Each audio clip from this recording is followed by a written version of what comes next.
You see, when a man bleeds, it's just tissue. The blood from one of you things won't obey when it's attacked. It'll try and survive. Crawl away from a hot needle, say.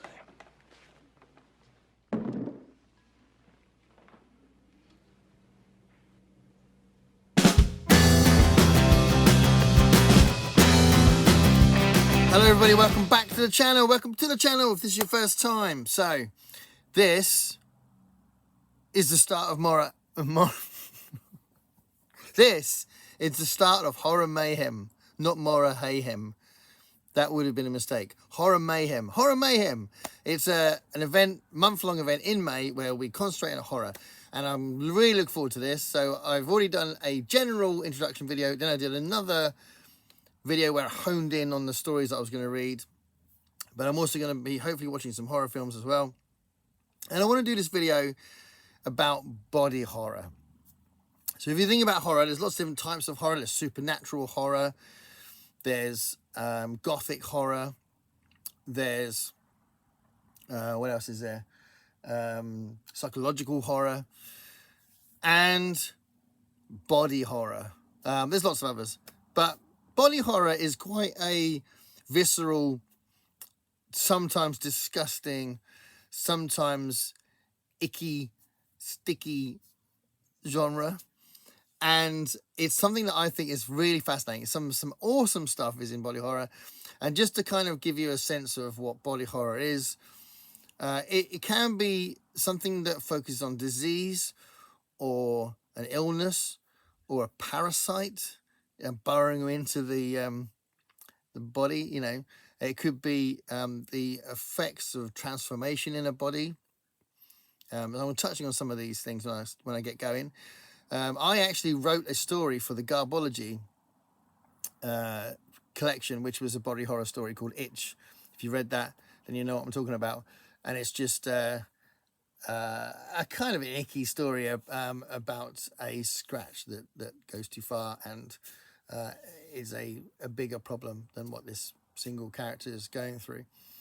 So I do love some absolutely classic and brilliant and recent body horror. So what I wanted to do with this video was to talk about 5 stories, mostly novels, but 5 stories that are body horror stories. And then talk about 5 films that are great examples of body horror. And then I'm going to finish off by talking about a phenomenon that has been a huge big deal that I have to talk about with this. And I'm really pleased to start Horror Mayhem with a video where I talk about The Last of Us and principally the game. So it might be just an easy thing to do to talk about the TV show because there's been an adaptation on TV recently. But I think it's really good to talk about the game because the game is where the storytelling started and it's fantastic storytelling. So I'll get there eventually. But for now, let's start with the stories. Let's start with body horror in literature. So I'm going to start with a man who is quite often nicknamed the King of Horror, and he is an absolute master of storytelling. But one of the things he's known for is really big books. But he's actually really good at short stories as well. And this is a short story. This is a short story called Survivor Type. And Survivor Type is from his collection Skeleton Crew that came out in 1985. So he originally wrote it in 1982 and it appeared in a magazine, but then he was able to put it in a collection called Skeleton Crew, which is a really good collection of his short stories in 1985. And it's a really, really good story. It's not that long, and it's quite full on as far as the horrific situation and a man that is forced to do something that would terrify us. The idea that we would have to do this thing that this character is forced to do to survive. So yeah. Definitely recommend it. Survivor Type. Oh, because it's a short story, I won't spoil it by giving you plot details because clearly when a story is that short, then the plot is spoiled if you say too much. But I want to start with that story and Stephen King, Survivor Type from Skeleton Crew. I'd recommend Skeleton Crew because so much of it is brilliant. And yeah, so that's my first example of body horror. My second example is from T. Kingfisher, What Moves the Dead. Now, T. Kingfisher is actually a pen name for Ursula Vernon. That's the real name of T. Kingfisher. And this book came out in 2022. It's a really beautifully written, quite poetically written short novel, which is about the fauna and the plant life having this life about it, and how that seeps into the dead in this area. It's a fascinating book. It's really atmospheric. I read it last year for Horror Mayhem, and I thought it was fantastic. So What Moves the Dead by T. Kingfisher. Thoroughly recommend it. And you're not really sure what's happening for part of the plot, and it all comes together, and it's just beautifully written. So that's from 2022. The third example I wanted to talk about is an absolute iconic classic, and it's something that doesn't necessarily get labeled as body horror that much, but that's partly because it's so iconic, it's so famous, it's so familiar. But I wanted to include it here, and that's Frankenstein. Mary Shelley's phenomenal piece of work, Frankenstein. I am due to read it again for the third time very soon. But one of the interesting things about Frankenstein was that it came out originally in 1818. She was a very young author when she wrote it, and she created something that's become such a part of our culture, and it's become part of our language as well. Oh, you've created a Frankenstein there, referring to the monster being something that was created by a human, and then there's sort of hubris after that. So often, that gets just referred to in our culture a lot. But the book is phenomenal, and so it was originally written in 1818, and then when it was published in 1831, there were lots of changes that she made, and I don't know enough about the differences, and I'm pretty sure when I read it, the other two times I've read it, I read the original version. The 1831 version is quite common, so it's worth you knowing which one you're reading when you're reading it. But I would like to do a comparison at some point. Maybe this third time will be the time I'll do a comparison. I'm not sure. But it's an amazing book. And if you're familiar with the character of Victor Frankenstein and the monster, and the monster, you may not be aware of the content of the book if you're just familiar with it from the films and from references from different things in film and TV and that kind of thing, because the book has a very distinct personality, character to it. That's about Mary Shelley's prose and about the philosophical angles that she takes and the journey that the monster called Adam in the book goes on. So definitely thoroughly recommend it. And as I say, you may be reading something quite different if you read the 1831 version as opposed to the 1818 original version. So Frankenstein, Mary Shelley, fantastic example of body horror, life being recreated from dead parts of bodies that have been reanimated together. Okay, so I'm now going to talk about one of my all-time favorite books, and I think it's, again, this is like a disease-based example of body horror. It's from 1954. It's Richard Matheson. It's I Am Legend. I have done a full-on book review of I Am Legend and talked about Richard Matheson's career a fair bit at the beginning of the video. I would encourage you to watch that if you're interested. I'll do a proper discussion on I Am Legend, but I really recommend it. It's such a brilliant book. I read it for the fifth time recently during the COVID period, and I didn't think it was dated either. I think there's some elements, because he misses the female form and sex, there may be some outdated sentences in it, possibly, but I don't know. I was reading it thinking, I don't know if this is dated. So one of the things that's good about it, you got that kind of content in it of a desperately lonely man who is tormented by these essentially vampires at nighttime. These creatures at nighttime that have got this disease. He's tormented at night, and in the daytime he's got to repair his house and try and figure out a cure and all that kind of thing. It's such a fantastic book. I cannot praise it enough. I love it. So I Am Legend. Oh, and by the way, if you know I Am Legend from the films, there's been 4 adaptations of this book in film, and all 4 of them are not like the book. It drives me nuts. There's a really cool graphic novel that Steve, what's his name? Steve Niles, I think his name's Steve Niles, created. Brilliant graphic novel, and it's like the book. It's a really good example of how to adapt a story really well. But so far, they haven't made a film like that. There are similarities in The Omega Man and The Last Man on Earth.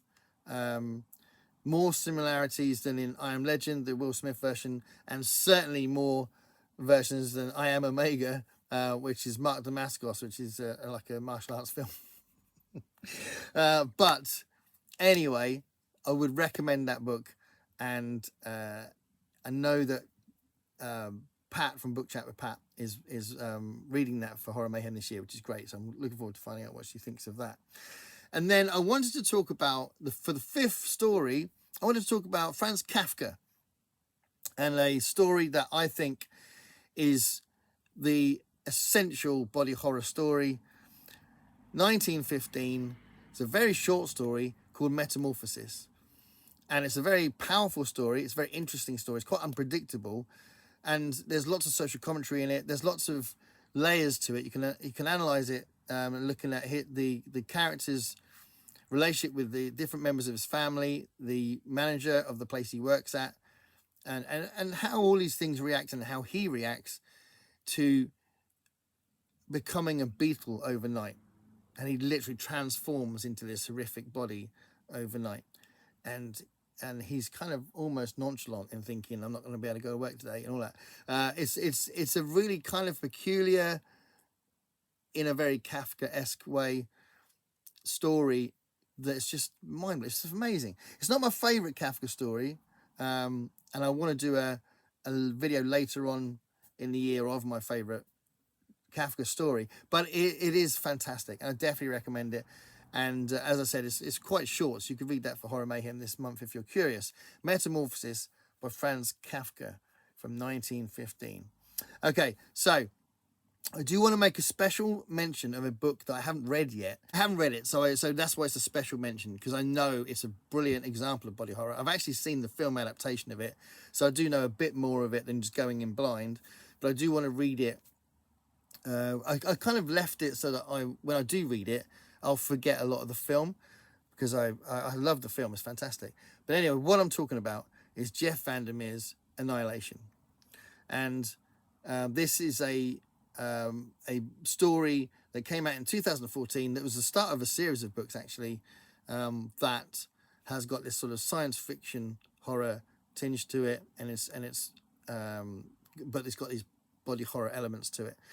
So I haven't read it, so it's a special mention for that reason. But yeah, Jeff Vandermeer's Annihilation. I need to read that soon. Or maybe I might be able to get to it this month. Okay, movies. Okay, so the first movie I want to mention is from 1979. It's one of the greatest films ever made.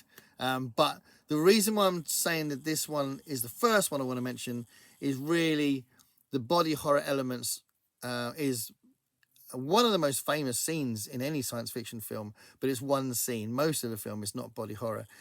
And this is Ridley Scott's Alien, 1979. And it's just such an incredible film for so many reasons.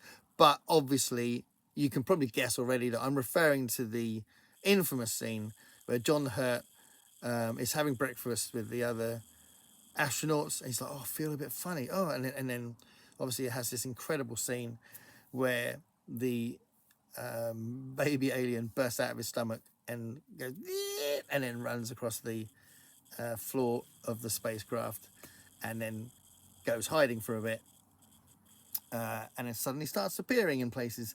But that moment when he comes out of the stomach is so iconic, it's so famous, it's so brilliantly done. Famously, Ridley Scott didn't tell the actors what was going to happen, so their reaction is real. But yeah, it's just brilliantly done and a great example of body horror. So that's just a quick mention because of the first mention because of the fact it's that one scene. So another film I wanted to mention next, and again, it's a really atmospheric, creepy film that is quite subtle with its body horror. I mean, some films like Society, I'll just randomly say Society, is really graphic in its body horror. This one is quite subtle, and it's called Under the Skin from 2013, directed by Jonathan Glazer. And it's a really interesting, subdued performance from Scarlett Johansson as an alien who seduces men, and then they get enveloped in this strange black liquid, and they go on this sort of in this other plane, and she basically consumes them, and it's really, really atmospheric. I watched it thinking, well, this is a very strange film, and I wondered if I was getting bored, but it really burrowed itself in my head, and for weeks later it was playing on my mind. So it's an interesting film, Under the Skin, and the way it's shot and the way it's directed, and it's very quiet tension is quite unique, I think. So that's my third film. My next film is one of what I think is one of the most underrated films of all time. It's directed by Georges Franju. It's a French black and white horror film from 1960 called Eyes Without a Face. I think this film is incredible. Like I said about the previous film, the atmosphere is so unique. It's kind of beautiful, but it's also really tense and horrific. There's one particular scene where what you think might get played out in the film does get played out, and it's like 1960. It's like, wow, this is so strong for this period.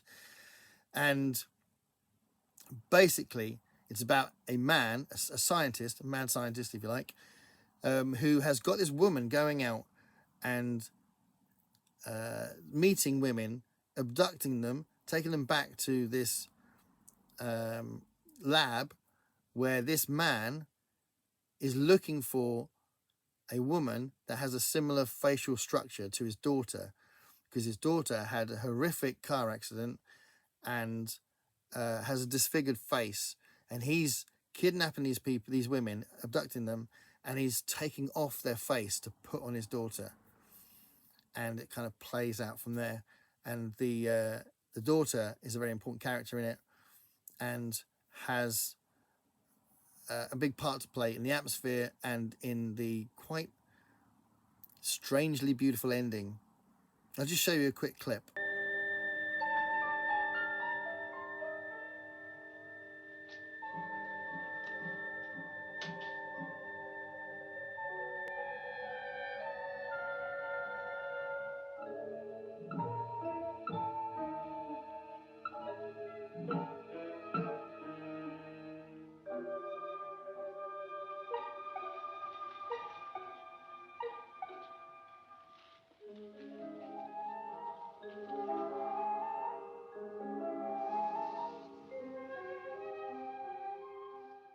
Okay, so that hopefully might give you a little bit of sense of the atmosphere. The next one I want to talk about, which is the fourth one, is The Fly. And this has been made into two films. Initially, there was the Vincent Price 1958 version, which would be seen now with cynical eyes, I think, because of the effects, but I think it's a great film. The Fly story is an original story. Let's get the date right. 1958. So 1958 was when the story came out from Georges Langeland, and I actually read that last year in Horror Mayhem, which is great. It's great reading The Fly. It's a really good story, actually, and it's not what you expect as well. It's a really good story. The way the story is structured is quite different. So The Fly was originally made in 1958, but then David Cronenberg, the king of body horror in cinema, I'm going to suggest, made this incredible masterpiece in 1986. So quickly mention the fact that David Cronenberg has carved out a very important reputation as being so influential on body horror in the cinema, with The Brood and with Rabid and Scanners, The Fly, Videodrome, the Existence, that's also another body horror one. So Dead Ringers, so much of that kind of thing where he explores that, and Crimes of the Future, all sorts of things. A fascinating man. I'm a big David Cronenberg fan, but The Fly, I genuinely think is one of the most emotional horror films I've ever seen. And Jeff Goldblum and Gina Davis's performances are incredible, and the effects are just incredible. And I think it's a very icky film, but I think it's a very emotional film, and I love it. I absolutely love that film. And it's one of my favourite films by a mile. But clearly, if I'm talking about body horror, I have to finish the movie section with probably the most famous example of body horror in cinema, The Thing. So The Thing clearly comes from John W. Campbell's classic story, Who Goes There, which is really good. Definitely recommend you read that. Maybe you could read that for Horror Mayhem. And Who Goes There came out in 1938. It's a really good story. I've got it on 3 different anthologies and collections. Definitely read that if you can.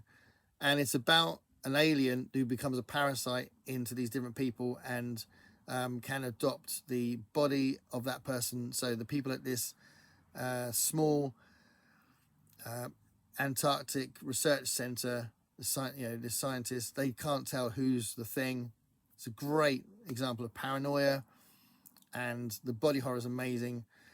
And anyway, you've got this story from called Who Goes There from John W. Campbell. It gets made into a film called The Thing from Another World, and that came out in 1951. So a little way after the 1938 story, 1951. It's a good film. I quite enjoyed it, but it's not in the same league as John Carpenter's version of this story, which does go back to some of the things in the original story that the Thing from Another World ignored. But ultimately, I think it's a perfect film. John Carpenter's The Thing is a perfect film. The dialogue's incredible, the acting's incredible, the atmosphere is amazing, the effects are some of the best effects that's ever been put on screen, from Rob Bottin. An incredible film, and easily the best thing John Carpenter's done. But just everything about it is phenomenal. So I wanted to finish with that as far as the body horror in cinema comes. In 1982, the John Carpenter version was. Okay, so to finish off, as I was kind of intimating at the beginning of the video, I want to talk about The Last of Us. So The Last of Us was a groundbreaking game. The company Naughty Dog that produced the game had already made a huge impact on the PlayStation platform with the Uncharted series. So the Uncharted series was already an important development in games. So Naughty Dog had that success. And then John Scher and Neil Druckmann wrote The Last of Us. The Last of Us is an amazing story. It's a great game. It's an absolutely fantastic game. It's won lots of awards, and it garnered another DLC and a sequel, Last of Us 2, another game that was really successful. But the first game was hugely impactful, and it's such an incredible game. So the gameplay is great. The graphics are great. The music's incredible, but the storytelling is phenomenal. And one of the interesting things about the last, 15, 20 years in games has been this huge leap in storytelling in games. And open world games have sometimes got all these different side missions that create extra stories in there while there's this main plot in there. Thinking about Red Dead with that example. But you got these other games like The Last of Us, which has a plot, it has a story, and you're playing through the story. And it's not open world, as in you can't do anything, but you have got a lot of freedom in it, but it's leading you through this story. and the dialogue was incredible. The acting was amazing. It was all done motion capture, and the acting was phenomenal. But oh my God, the storytelling, the ending is so powerful. It's just such an incredible game, and I think they've created a really good adaptation on TV as well. So if you're not a gamer, you might know it from the series, but if you're not a gamer, you might be just curious about the fact that you've got this fantastic example of body horror in the gaming community. So just give you a little bit of information about it. So it came out on the PS3 platform, so it's exclusive to PlayStation, and it came out in 2011. As I said, it was written by John Scher and Neil Druckmann. Neil Druckmann's now, is he the president or the vice president? Naughty Dog, I'm not sure, but he's been celebrated over the years. And fantastic writer with fantastic ideas. And the idea is that this is a post-apocalyptic world where the humans have been infected by this disease, which is based on an actual real disease in plants, which is the Cordyceps unilateralis. And they basically took that idea and thought about, well, if it infected humans and it affected humans, what would that mean? And it creates this horrific species of human that becomes this monster and just creates this post-apocalyptic mess of a world. And Joel is this middle-aged man who is given the task of taking this young girl, Ellie, to this research place where these people called the Fireflies are going to use her as the start of a cure, because she's immune to the bite. If these creatures bite them, everyone else would turn into these things where she's fine. So the idea is that they're going to use her as a cure. And this is such a great plot. There's so many different elements to it, so many different layers, so many different characters that change the plot. And then you've got that phenomenal punch in the stomach ending. So The Last of Us is a fantastic example from 2011. And then obviously garnered all those other things in the TV series. But I wanted to talk about that as well, because I wanted to start Horror Mayhem with 5 great examples of body horror in literature, 5 great films of body horror, and The Last of Us. Please comment below if you love those things, if you're interested in those things, and let me know what you're reading or what you're watching or what you're playing for Horror Mayhem. And big shout out to the co-hosts. It's going to be a good month, and keep your lights on, everyone, but stay curious.